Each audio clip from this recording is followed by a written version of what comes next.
Hey everyone, good to see you again. Ultra Healthy here, and as the name of this video states, I've got some more really incredible news. By the time you're watching this video, the demo version of Violet Wisteria should be up and running, public, and ready to play on Steam. So that is a pretty momentous event for me personally. Maybe even more exciting than the previous announcement I made when I got the Steam page public. Obviously that was a big deal for me at the time, but now there is actually something to play. So yes, the demo is ready to go, and you can go ahead and play it anytime. You can play the first 2 levels, are playable in full, so please give it a shot and see if you can actually get through them.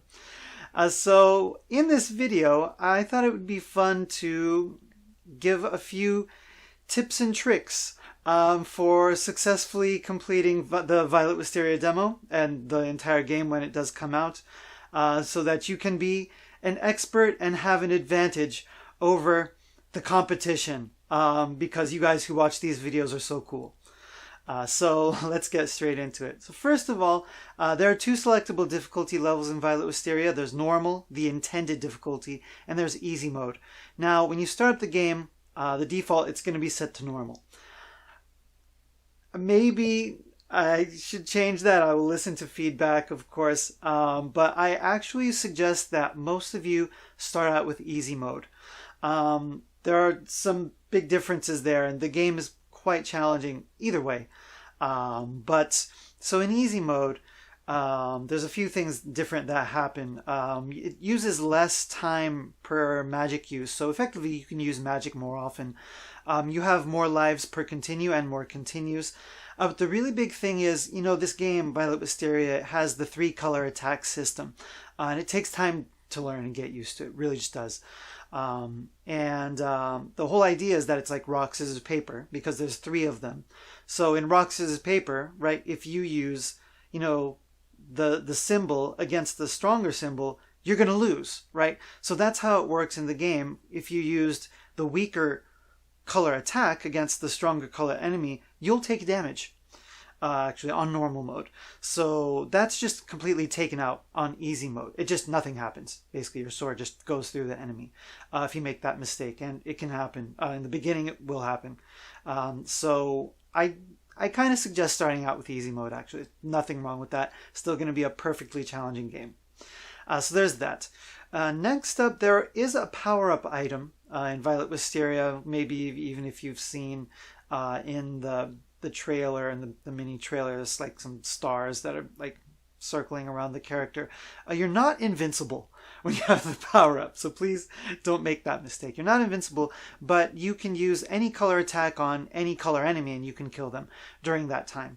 It's about 15 seconds or something like that. So it's kind of a nice, just few little, seconds of just power slashing through everything. And also, I did kind of recently make a change, so when you use magic, it will have the same effect. So you can also kill any color enemy with any color magic spell.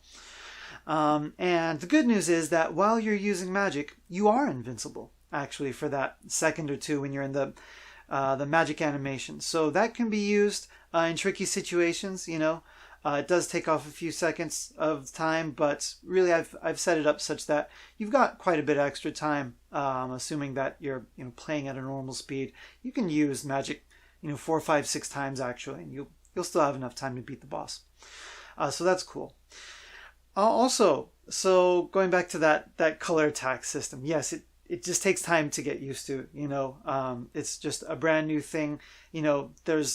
There's nothing exactly logical about, okay, blue is stronger than white is stronger than red, right? It's just something you have to memorize. But in the beginning, there is now an option where you can turn on color hints. So this can be turned on from the options screen, or you can turn it on and off in the pause screen in the game anytime. And what it does is, if you have them on, if you approach or get close to an enemy, a little symbol will appear above the enemy. It's like a little sword, and it's the color of that sword will be the color that you use to defeat that enemy, right? So if the enemy is the white color palette swap, a blue sword will appear just kind of like above its head.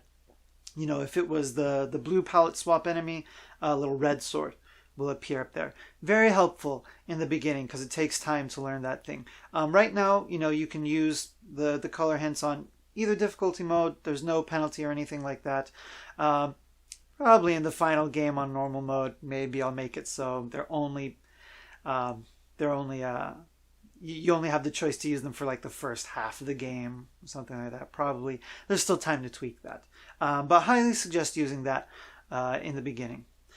So next, I'm sure you've seen maybe in the videos that there are item boxes, and there's a few different items. There's point items, you know, there's life recovery and all these kinds of things.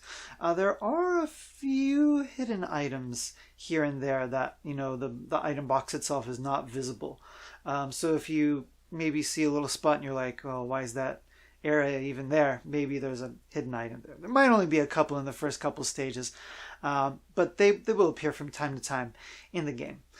And one final little trick or little hint that will help you out in the game.